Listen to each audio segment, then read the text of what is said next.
Hey, Pam. Hello.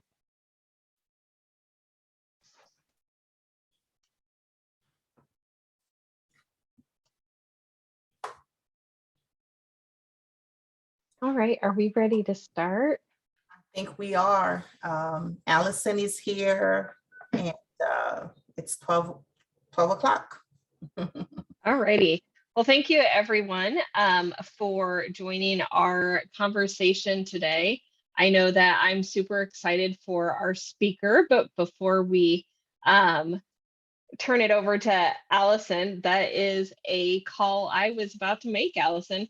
So help her out. Make sure if you can, if you're in a safe place, go ahead and turn on those cameras so that she can see our facial expressions, interact with us. It also does make it a little bit easier sometimes to focus and pay attention to the talk that we have. I know I have the tendency, I have my work stuff up right now to just play. Also, make sure that you also check our website for future events. We're already putting some stuff out there for April. We also have some additional events that are we are partnering on. I know that they are a branded land. So our next one is a career development virtual boot camp on April 9th. And then we already have our April 12th meeting posted out there, and we're going to be hearing out about PMI's Agile Hybrid Project Pro. So bringing a little additional Agile education to our team. We, as I say every time I talk to you guys, we have plenty of volunteer positions open. So if you're looking for getting involved with the chapter, we can right size the involvement for the availability that you have. So volunteer roles can look a lot of different shapes and sizes. Some of them are very front and center, like Florence, who does a lot of marketing and publications things. She's, getting information out there. Sometimes it's sending out surveys. Sometimes it's doing financial stuff in the background. So we have lots of things. We have John on the call today. He does our more technical operations item. I'm looking out and see any other board members, I don't think at this time, but there are a lot of us on here. I see Ingrid there, she's over our membership. So lots of things that you can do. So I know that we are time boxed to 1 hour, so I won't take up much of Allison's time. So I am excited to introduce her. We had some great conversations leading up to this talk today. She has great energy, a great presence. I think she has a lot of wealth of knowledge that we're going to be able to learn from her today. And I was so excited she was able to bring these two tools and bring them into one talk for us because it was really hard for us to decide what she would be speaking on today. She is the president of Capstone Group in Washington, D.C. They offer leadership coaching and training for corporate, government, and private clients. Her passion is working with women and helping them to find their voice through private coaching for speaking, front out audiences, or in group training to develop their skills. This is still National Women's History Month, so that was one of the things that made us gravitate towards Allyson as well. I'm not going to read her entire bio, but we do have it out on the website still. If you're interested, and I will turn it over to you, Allyson. Again, thank you so much for being with us today. I'm excited to take this opportunity to step back from my day-to-day and engage and learn from you. Thank you. Thank you so much, Pam. Can everybody hear me okay? That's good? Okay, beautiful. So I'm going to make the request right out of the bat again. I'd love to see your faces so I can make sure you're getting the concepts I'm going to share with you today. Thank you for Mary and Valerie for turning your cameras on. It always makes it so much easier as a presenter to be able to see the people you're working with. Thank you. Thank you. As I see more coming on, appreciate that. One thing I just want to share with me is I spent 20 years of my career working at IBM. And I worked in both leading large sales team and marketing teams. And one of the projects that's near and dear to my heart that many of you may relate to is that I actually sold a $32 million supercomputer to a client in Boulder, Colorado. And because we were so short-staffed, I actually also served as the program manager / project manager for the entire installation, which was incredibly complex. And so I have some appreciation, and I really am not a project manager, but I have, like I said, I would not be anyone's first choice, but somehow I ended up with that job. So I definitely have an appreciation. Fortunately for me, and for the success of the project, I had project managers who were more focused on the hardware part of the solution, and then one in the software part of the solution who really saved me in this, because in the supercomputer space, when you sell a solution, you don't get paid until it's actually accepted. So my job was not done when I sold it. So some of you may be familiar with that, but I definitely appreciate the work that all of you do and the importance and bearing it has in a project. So let's get started. There's 2 topics that we talked about I thought would be of the things that I love to teach. There are 2 that I thought would be really of particular value for this group. So without further ado, I'm going to go ahead and jump into the first one. And I did send some handouts. So just one second here. I did send some handouts. So bear with me one second. My screen just went away and I can't see you guys anymore. There we go. In fact, I just want to let you know, from time to time, I'll look this way because I can see all of you over here because I have 3 screens up. But when I'm presenting, I'll look this way. So if I'm looking away, it's not that I've lost interest in what I'm saying or what I'm doing. It's just that I want to just make sure I can see all of you. So let me just start by saying this. When I start presenting today, some of you might think to yourself, I already happen to know this skill. And I want you to keep 2 things in mind. First, this might not be the skill you think it is. And then second, the most dangerous words in the English language are, I already know that, right? Because repetition is how we really learn things.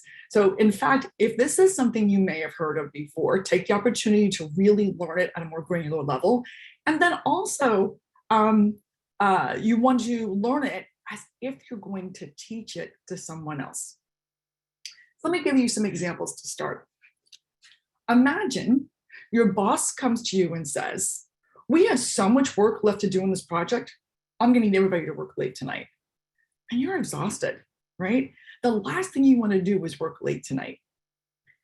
What if you could disagree elegantly with your boss and then persuade them to let everyone go home at a reasonable hour? Or imagine that you're at a party with your partner and they want to stay late and you think you should both go home. Wouldn't it be great to be able to persuade them to go home without getting into an argument?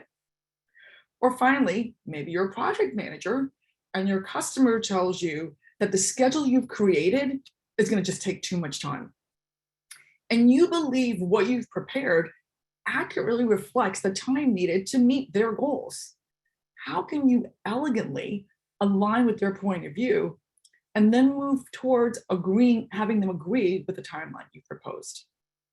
In this session, you're going to learn a powerful and subtle communication tool that will allow you to disagree with someone while maintaining rapport.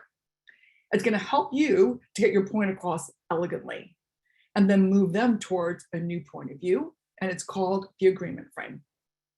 So give me a second here. I'm going to just change my background screen so I can share some key points here. So Allyson, while you do that, I have someone asking, where do we find the handouts? Did we have handouts that I need to send out? Florence? I sent it. It's in the reminder with the Zoom details. So if you check your inbox for the reminder yesterday, you should have 2 attachments, because I think Mary Headland has hers, because I saw it. Quite a few of you got it, right? I can see it in my email now. Thank you. So yeah. Is So it just possible? check your inbox and you'll see it. Yeah, is it possible also that we could clip it in here and okay. I'll good. try to do that real quick. Yeah. Yeah, beautiful, beautiful. Great. Thanks for stopping me to ask that. So in this slide here, you're going to notice that there are 3 language patterns you're going to want to use in the agreement frame. They are I appreciate and I respect and I agree and. Now, you'll see the essential common theme here in each of these is the word and.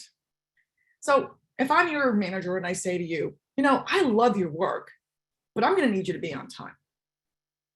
What does that feel like? Does it feel like I loved your work, or I just said that so I could get to the meat of what I wanted to say was that you need to be on time? But what instead if I said, I love your work and I really need you to be on time? You notice how that feels a little bit different? The reason it does is that when we say but, it negates everything we said before the word but. In fact, without even meaning to, we can make people feel wrong. The problem is that people only hear what you say after the word but. And that's why when we use the agreement frame, we never use the word but and always say and instead. So let me go back to those 3 examples I shared with you before. So the first one is your boss who wants you to work late. You might say, I respect what you're asking and how important it is to completing this project. And I know how important it is to get a good night's sleep. And I think maybe if we went home and got a good night's sleep and got back here early tomorrow morning, we could finish this project in half the time. The power of the agreement frame is that there's no conflict. Rather than disagreeing with your manager, you're aligning with them and then offering another opinion. This way you get to stay in rapport and then make it more likely that they're going to hear you. Or how about the party? Instead of demanding that you both leave now, you might say, oh, babe, I appreciate you wanting to stay out late with your friends. And you may remember, I've got a really big presentation tomorrow, and I want to show up ready and refreshed. The fact that you appreciate your partner's desires is going to make it so much easier for them to adopt your point of view. And then finally, remember with the project manager who was told their project would take too long, what if you said this instead? I agree that this timeline might seem a little long. And you're going to find that building a more realistic timeline will prevent our dates slipping to the right and increase our likelihood of accomplishing our tasks on time. Arguing about the timeline is going to get you nowhere, right? So agreeing with someone essentially takes the wind out of their argument and lets you introduce a new idea or a new way of seeing things. Now, here's what this is not about. This is not about understanding. Instead, you're starting off from a place of appreciating, respecting, or agreeing with some aspect of what they have said. The agreement frame also doesn't mean that you have to agree with their point of view. Perhaps you can appreciate their perspective, or you can respect their passion about the subject matter, or you can agree with the outcome that they're seeking. The goal is to align with them so that you can introduce another point of view. So in a moment, we're going to do an exercise, which is one of the reasons you're going to have your cameras on. Now, in life, we have strong opinions about things like religion or politics or immigration or the environment. So we're going to do an exercise to demonstrate the power of this tool. And you're going to be paired up to do this exercise. There's going to be a person A and a person B. Your job is to influence your buddy to see a different perspective using the agreement frame. So let me show you. I'm going to pull up another background to show you how this is going to work. We're going to have a discussion around whether or not we should use paper bags at the grocery store or we should use plastic bags at the grocery store.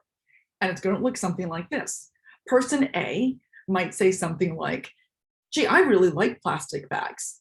And person B is going to reply with something like, I respect that you like plastic bags, and I'm wondering if you know that paper bags are better for the environment. Person A is going to respond with something like, I appreciate that you're concerned about the environment, and sometimes I just really need the convenience of a plastic bag. The person B, again, using the agreement frame, is going to come back and have a counter argument. Now, remember, this is not about understanding, just about influencing.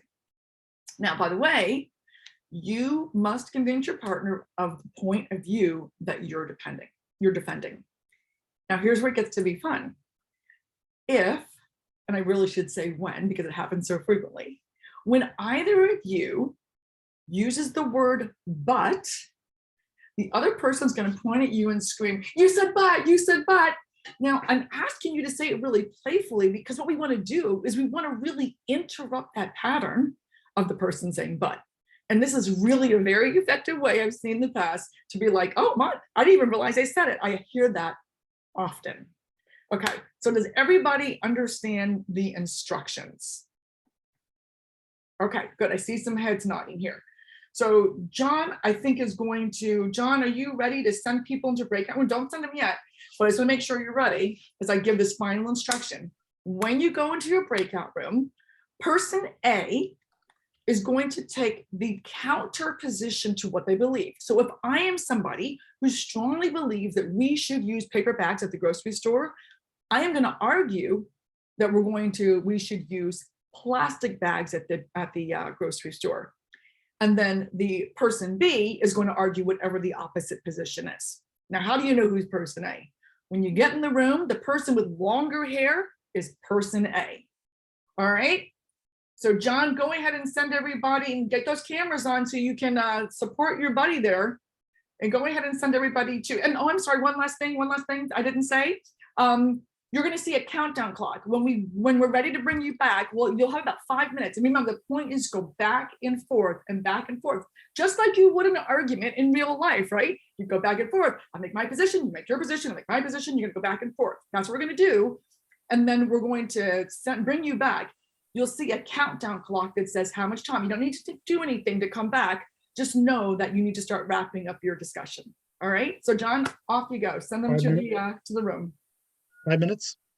Yeah, I'm gonna watch it too. Yep. All right, here we go.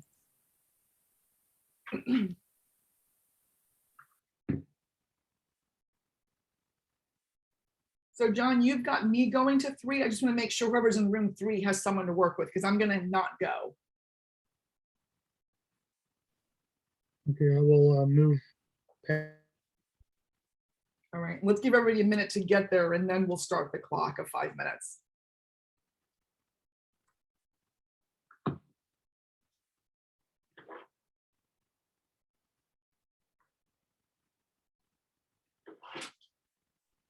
Does person 3 have somebody in the room with them? I'm moving people around. I'm sorry? I'm moving people around. Oh, okay, great. Thank you so much. Get everybody paired up here. Okay, so we can start the 5 minutes now. I want to make sure they have a full 5 minutes to get through the exercise. And my dog is knocking at the door. I'm going to just get rid of him. Patty, come get your boy. Well, that's fine. That's fine. Come on down there.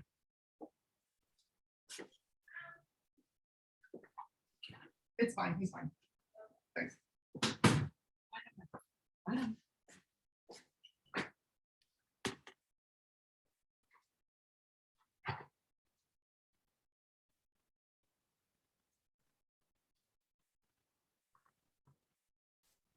Hey, John,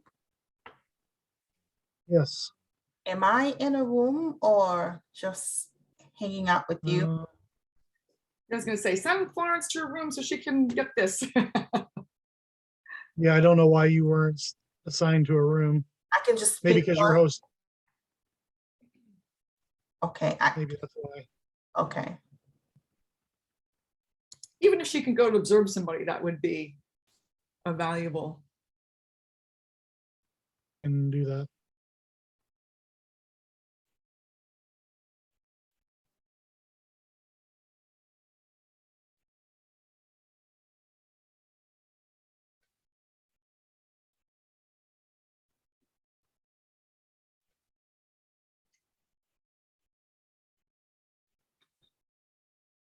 Sit down. Sit down. Sit down. No, buddy. Come on, go lie down your back. Thank you.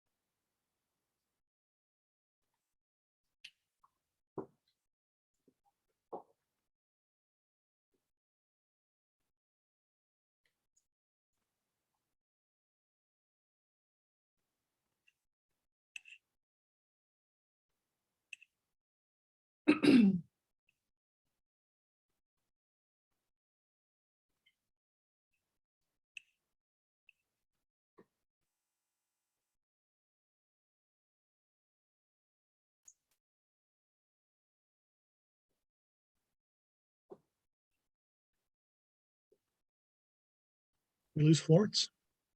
I beg your pardon? Oh, she must have gone into the room. Can you see her in the? So you're in a room now. She must have found the notification. Yeah.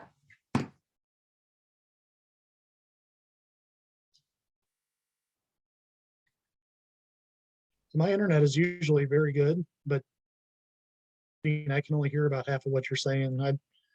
It says my network is, the bandwidth is low, something like that. Hmm. So yeah. I was gonna say mine is we pretty much have super duper internet connection as well, and you know, even notwithstanding that every once in a while. I mean, I think today mine's been pretty strong, and I did hear you cutting in and out a little bit before, John. Yeah, I work computer and everything, trying to free up as much resources as I could. But Yeah, it happens. yeah, It definitely happens. All right, I show about a minute and a half left before, actually, yeah, I show about a minute and a half left.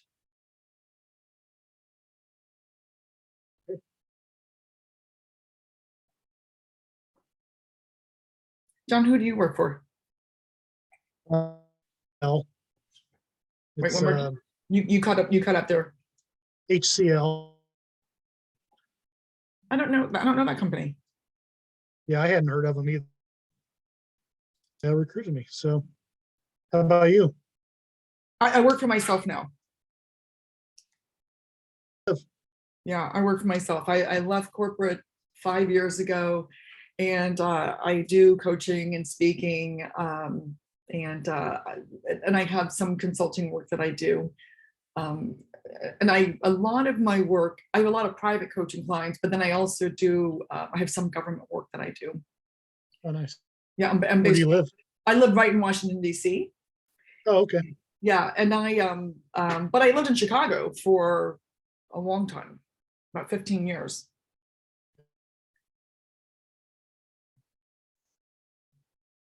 So, are you from Illinois? I'm from around Peoria, Okay, yeah. Illinois. So Why don't you go ahead and bring them and close the rooms, and they'll start to trickle back. sure.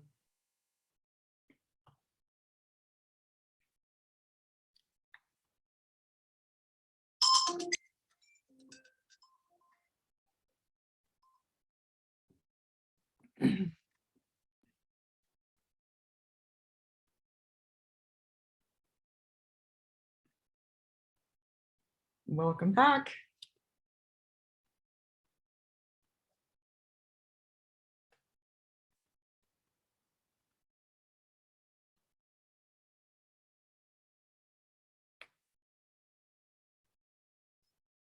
And we're coming back. Welcome back, welcome back.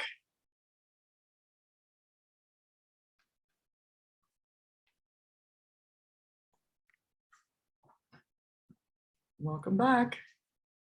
Kim, did you bring enough lunch for everybody? Kim, did you bring lunch for everybody? I'm hungry too.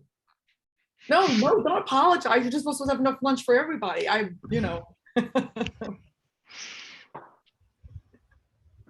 Beautiful.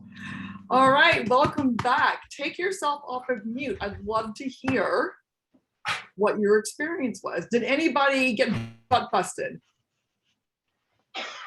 Okay, all right, we've got one brave soul there, Mary. All right, I think there were other people who got butt busted, but I appreciate your, I really appreciate your being, Jessica, I did, okay, great. Yeah, so what did you notice in this process, in this little quick exercise? Somebody take themselves off mute and let me know what you noticed. There's also another way to say but, however. Who said that? This was Valerie. Valerie, 100% right. 100%. We like to say that's the sexy cousin of but, is Right. however, right? Yeah, we noticed that. We noticed that. We're like, okay, well, does that count as a but? I think it does. It does count as a but. It does count as a but, right? The exercise is to use the word and I'm so glad that you brought that up, because if you didn't, I was going to. Yeah, the sexy, yes, James, you're right. James is saying, yes, it is definitely qualified as a but. What else did you guys notice? Who else noticed something in the process? I noticed that I had to be more purposeful with my words in general. And so I really had to think. So I think a lot of times, even right now, I'm speaking fast because the words are just flowing, but I had to slow myself down, which I do a lot during conflict anyways, and be very purposeful about the facts and the things that I was saying. Beautiful, beautiful. That is one of the things I most often hear, right? I have to slow down. I have to really listen to what the other person is saying, which is probably generally a good idea, right? Oftentimes we listen for how to prepare our response. We're not really listening to what the other person is saying. So beautiful. Yeah, that's a really great thing to notice. Did anybody notice that passive listening? So did anybody else notice what it felt like on the other side of that person slowing down? Did anybody notice anything different in that process, in that game?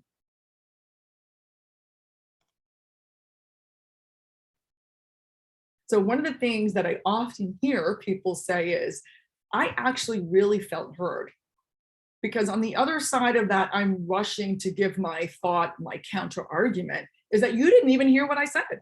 You weren't really listening to me to begin with. And it's such a gift to the other person for you to say, to really listen to what it is they're saying, right? And when I feel more heard and I feel more appreciated, right, then the ability for us to come together and create a solution is going to go up. Yeah. Anybody else have any other things? Just what there's no right or wrong answer. It's just something that you may have noticed in the process. So we had a good back and forth going on in our room, and we managed not to say but or however. The thing though, after a while, because we had a good tennis match going back and forth, was we said, it starts to feel a little contrived or condescending after a while. So I don't know, I'd be interested in your thoughts about that. Yeah, so one thing about this is it's a little tough too, because you might not be all that passionate about this topic. So you want to extrapolate that to, you're working on a timeline for a project and people have different views perhaps about how long things are going to take. Certainly in the case of politics or religion, we've all had experience of going to a family dinner and people are having a different point of view. And so it's not contrived unless you make it contrived. If you're slowing down and listening, and you're going back and forth with arguments that are real for you, like I said, these might be, you might have actually, picked, in fact, I gave the instruction to pick something that you're not even don't even agree with if you're person A, right? So I think when you notice it and you're doing it in your workplace or in other situations, you'll see less than contrived. The thing that you also, one of the great things, and I don't know if this would make it feel contrived, is it allows us to get to what the higher purpose, the higher outcome of the project or the discussion. Because even in politics, you and I might be on the other side of the fence, but ultimately we agree we want, the ultimate outcome of things to be better in the United States, or we want, so we have that ultimate goal. So what it helps you to do is to get to the higher ultimate goal. So you want to have a project that is effective and successful, which is the ultimate outcome. Yeah, thanks, Jeff. Anybody else have a thought before we move on to the precision model? There was a question from James. Does although qualify as a but? I don't know if you saw Oh, I that. didn't see that. Although, well, how does it feel to you? It's not one I usually think of, but it certainly can be. Depends upon how we're saying it. So again, the idea of the and is that the reason we use and is that we're building on what the person says. This is how we get to that ultimate consensus, right? Again, not meaning that I agree with your point of view, but see here right there, but right? Not agreeing with the ultimate. And I want to gain consensus. I want us to agree with the ultimate outcome of the project. And that is why we use the word and. So although is not one I frequently hear, however, is the one that people very frequently want to lean on. They're very familiar and they know how to wiggle that little however in. Any word though could be used to you know, in lieu of but though.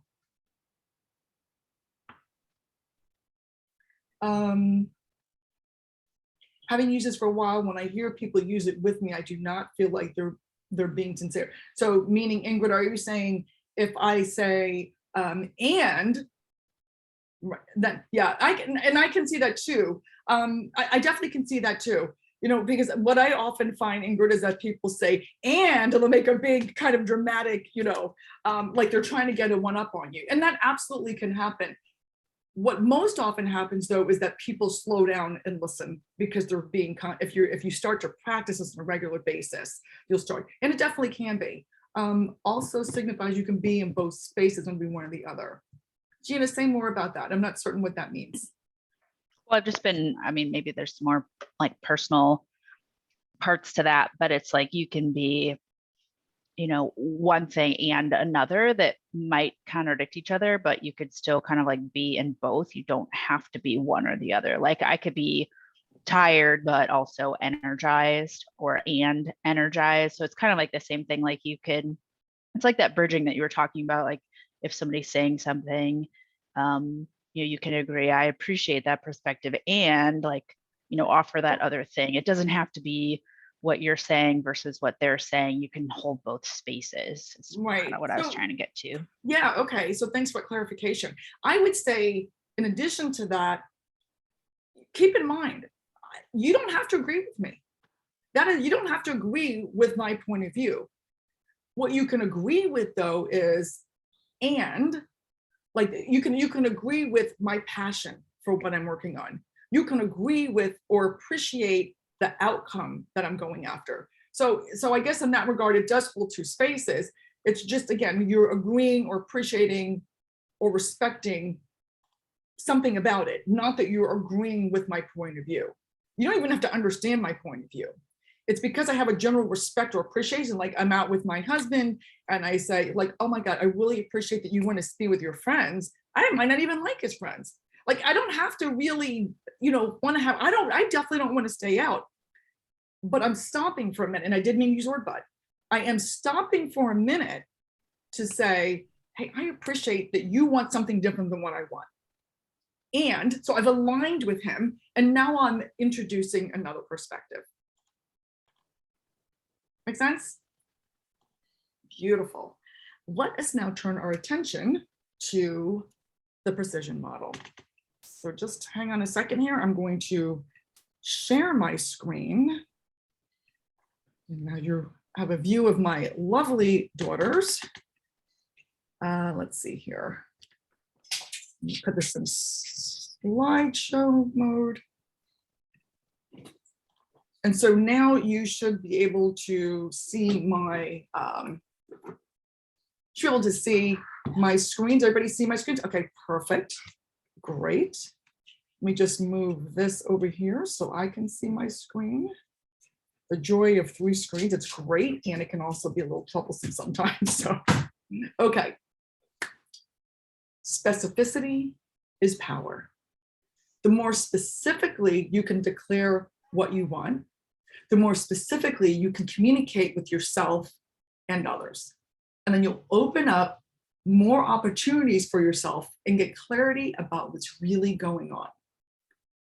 So imagine you own a business and your sales manager comes to you and says, we're getting a lot of refunds on this product. Now you might decide, hey, I got to pull this product off the shelf, or I'm going to even discontinue this product. But how many is a lot? Is it 5? Is it 50? Is it 500? I can make a major decision based on a generalization. Now, if you're in business, this could cost you a lot of money if you're not making the right decision. You might hear, there's not enough time. There's not enough time to get this project done. Well, again, how much is not enough time? Not as too much time. How do you know what it is? You want to always make sure that you're following up with a question that gets more specificity so that you can solve that problem. Now, how many of us are in sales? And everybody should have their hand raised, because we all have customers in life. They could be your customers at work. They could be your children. They could be your partner, right? We all have customers in life. And so, because of just the nature of things, oftentimes we will have complaints. They could be things like, oh, you always say that, or you're never a help. And what can you do with that? It's really a lot of fluff. People tend to speak in generalizations. And with that generalization, there's really not much you can do to solve whatever the real issue is. So we're going to learn a powerful communication tool today called the precision model that's going to help you to get very precisely what the person's talking about and help to solve that problem. I like to think of the precision model as the opposite of fluff. So the precision model has 5 elements to it. So to make this a little easier, we are going to use our hands as the way that we're going to learn the precision model. And you should all have a handout with that. So it's a great metaphor for us to get through generalizations and distortions, again, to focus in on what the truth is. So on our right hand, you're going to have the generalizations. And on our left hand, we're going to have the responses that we're going to want to use to what I call bust through the fluff. So let's get started. Our first one on our thumb is something is too much, too many, or too expensive. And the response is compared to what? So somebody might come to you and say, hey, you know what? This project is going to take too much time to complete. Your reply is, compared to what?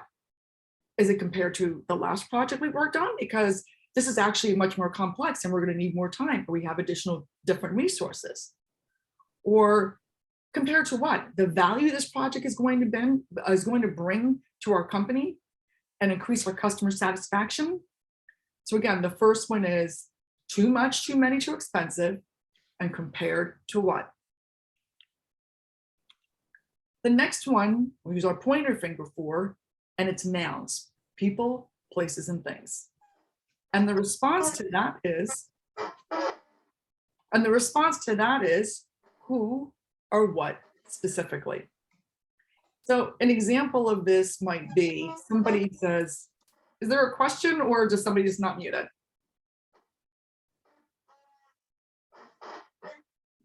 John, can you maybe mute that person? Awesome, thank you. Your department is so negative. Now, with that information, you might gather your team together and say, hey, our reputation is that we're too negative. But what would it serve you better is to instead say, well, who specifically on the team do you think is negative, right? Because maybe there's just one person who is causing this image challenge that you have.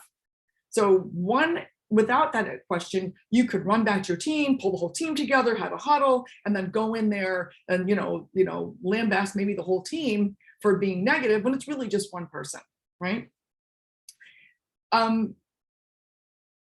What specifically, another question somebody might say to you is, I don't get it. I don't get it. Well, what does that mean? In fact, I had a client recently who was in a meeting with her manager, and her manager made one of those kind of blanket, I don't get it statements. And so she thought, oh, he didn't like the project. She went home and started to spend her entire weekend on really revamping the whole project and putting all of the pieces together a different way, a PowerPoint presentation. She called me and I said, well, what didn't he like about it? She really didn't know the answer to that question. So had she simply said, well, what specifically don't you get? You don't get the whole project.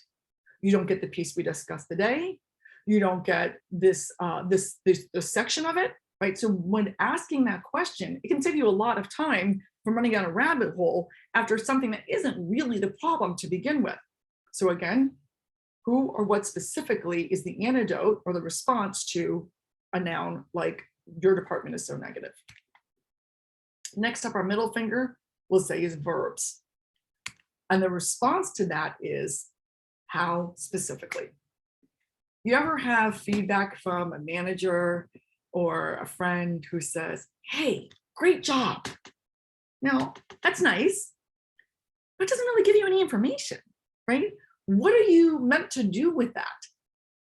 What would be much more effective would it be to say something like, hey, great job today in the meeting. What I really loved was that you had a really impactful agenda. You were able to get some people involved in the conversation who normally are very quiet. And finally, I noticed where the conversation was going off the rails a couple of times, but you were very effective in pulling it to get together. That has a much bigger impact on the team, on the person who's receiving the information, because now they can build on that. Now they know what's been effective specifically, and they can actually, right, they can build on that. They might try it again a little bit different way next time.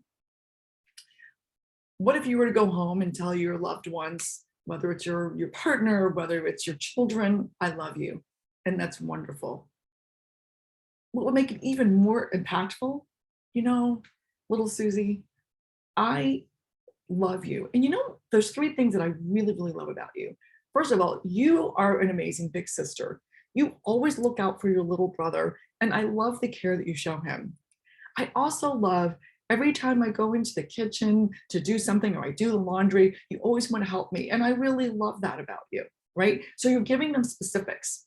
Again, it reinforces in your child or your partner the things that you love about them. And it gives the encouragement actually for them to repeat those actions. And it really lights them up in a very different way than simply saying, I love you. All right, our ring finger. Should, shouldn't, must, and can't. And the response to that is, what would happen if you did? And what causes or prevents? An example might be, we can't do this project. We're too big of a company. We have all those legacy systems. And the reply would be, what would happen if we did? Now, in this situation, what that does is it helps us to get focused on solution instead of problem. We already know we're a big company, right? We already know we're dealing with legacy systems. So just bringing that up or thinking that's the reason will never allow us to move forward in anything. But if we get focused on what our ultimate outcome is, yes, we have these challenges, but if we institute this solution or one like it, we could really increase our customer satisfaction. We could really increase our revenue. We could really decrease our costs, whatever that ultimate outcome is. So asking that question helps change the focus to possibility away from what's impossible. Let me give you another personal example. Somebody might say, I should exercise. Well, the follow-up question, a really great follow-up question would be, well, what prevents you from exercising? Because without knowing what prevents the person from exercising, we don't know how to help them to get to solution. If I ask that question, the person might say, you know what? I haven't exercised in so long, I don't even know where my sneakers are anymore. I don't even have any sneakers to get started. Now we know we're solving the problem of let's get some new sneakers, which is very different than the problem of I need a gym to go to. Very different from the problem of, gee, I really could use an accountability partner. the whole thing that we're trying to do here is to define problems in solvable terms, right? Just saying we're too big, or we have legacy systems, or gee, I know I should exercise. It makes it almost impossible to solve that, right? So that's what specificity is. So find out what's preventing them, or what's preventing you from exercising. And lastly, our pinky, we have universals. We make a little U. And universals are things like, you always do that. All, always, never, right? So, and the reply is really just saying those words again, but with a question on the end of them. Now, if somebody says to you, you always say that. I don't know about you, but my natural instinct is to get defensive, right? If somebody's calling me out, you always say that. But instead of I think about, no, I'm going to use one of these things in the precision model, I want to get under the covers of that. So if somebody were to say, you never help me, well, your response might be, so what I'm hearing is that the help that I'm giving you is not the help that you want. Now, the thing about the universals is you really want to make sure that you are in rapport with the person when you use it. Being in rapport with the person for any of these is important, because any of these can be said in a kind of snarky, dismissive attitude. And I'll tell you from experience, that's not really going to get you to your ultimate outcome. But by doing things under the umbrella of rapport, right, now I'm opening this up to conversation. Because if I've said, in this example I just gave, if I've said to the person, so what I'm hearing is the effort that I'm making to assist you really isn't help at all. What might be more helpful, right? That's your follow-up question. Now you can collaborate on a solution. So the thing you want to remember about the precision model, it's a very powerful tool, because what we often do is we generalize things, right? And there's no solutions in generalizations. And it's a way to maintain rapport, get down to specificity, and getting through the deletions and the distortions and the generalizations. But again, remember, we've got to do it with rapport, because if we don't do it with rapport, the precision model becomes the collision model.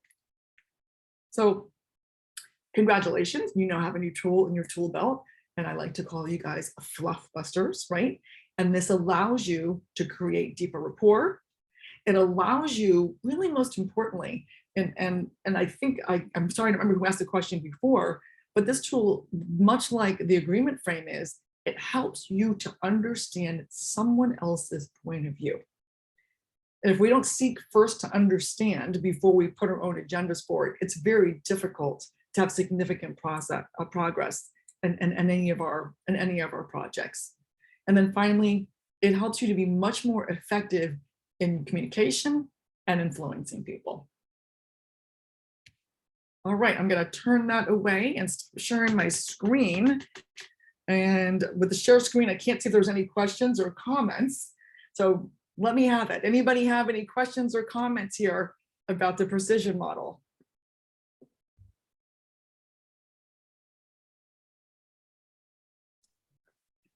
Hey, Allyson, quick question. What were the thumbs again? If you could just tell me the left side and the right side of the thumb again. Yeah, absolutely. Let's see. I'm going to, I don't actually, that would have been a good idea for my next time I do this, is to throw them all up on one slide at the end for you guys to see, but I will read them to you.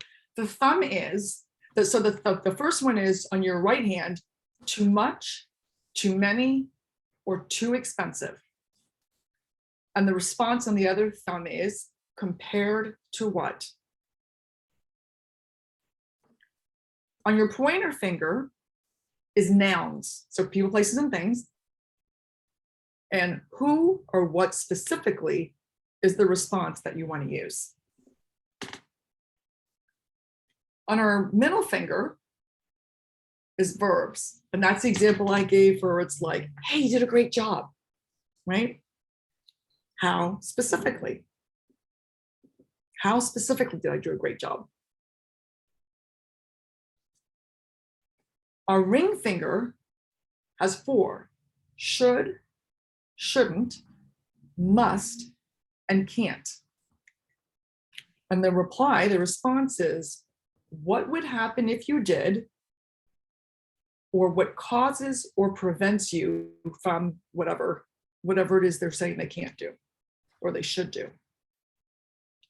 And then the last one are universals. Universals are things like all, something always happens, all, every, and never.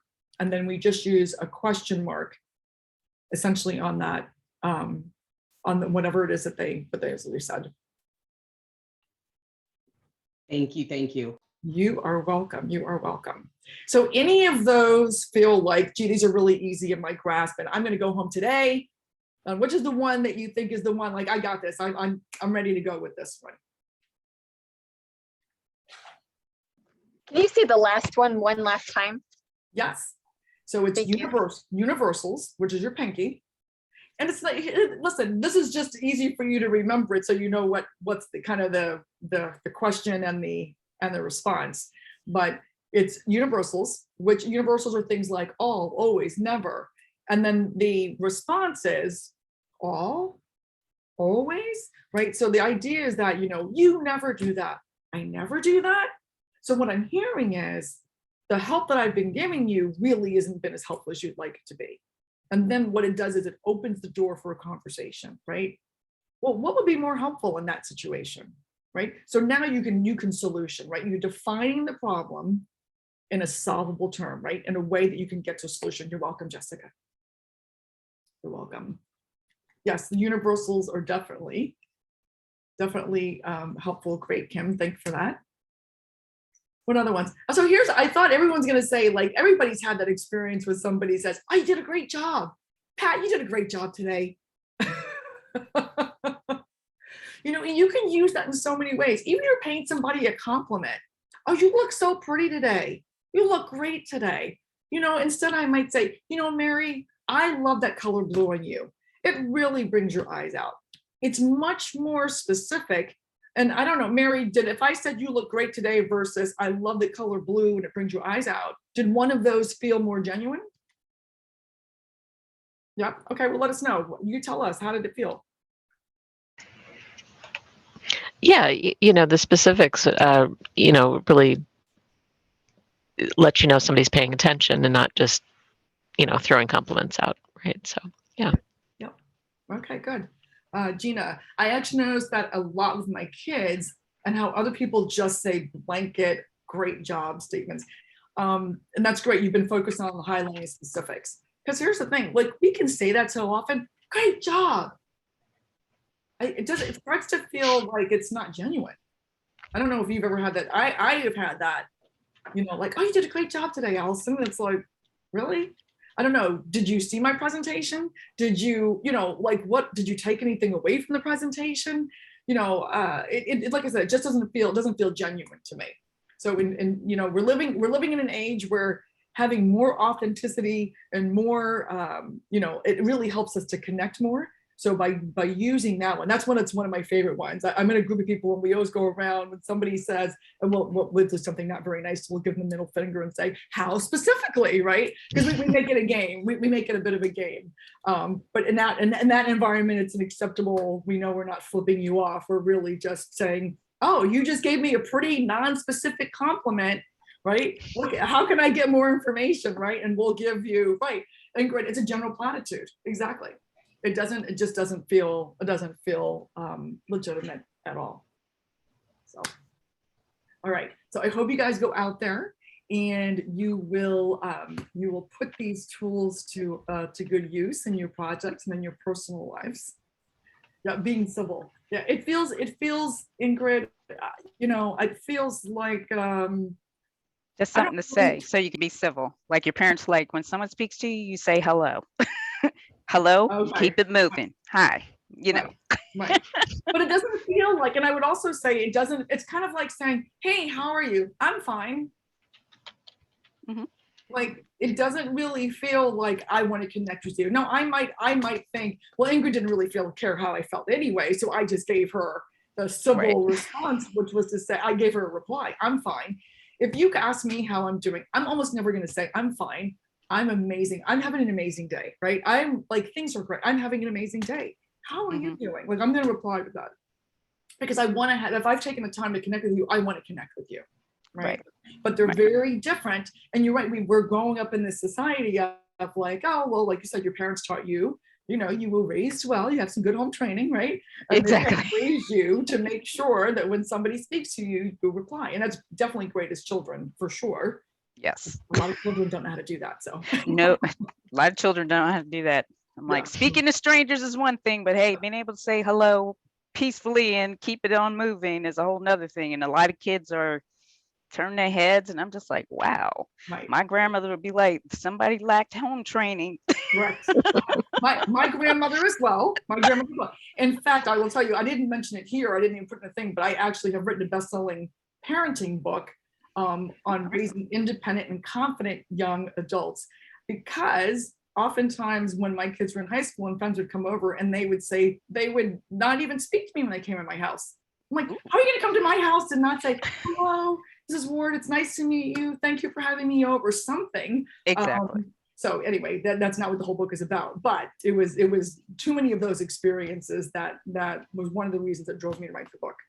Anyway, well, thank you so much for playing with me today, and you know, and trying on the exercises, getting a little bit out of your comfort zone and asking questions. I appreciate how busy everyone's day is. And again, I just want to thank you all for coming with us today. And I'll turn it back over to you, Pam, for any wrap up. I didn't know Florence was going to do that. She was off mute. Sorry. But thank you everyone so much for coming today and being engaged. We're hoping that as we move forward as a chapter, we can do more things that have engagement in them versus just plain presentations too. I think I learn better this way. It does get you to meet some people. So thank you. Remember, check the website, look at the events. If you are a member, you'll get email reminder about events. If you're not a member, think about being a member. We'd love to have you as part of our community. There's lots of information on our social media. Florence will remind me, check your LinkedIn. We have Facebook. I think someday we're getting something called TikTok. I have no clue about those things.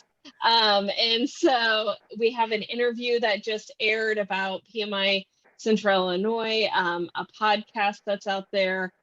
So lots of information, lots of great things. Thank you, everyone, and have a great rest of your day.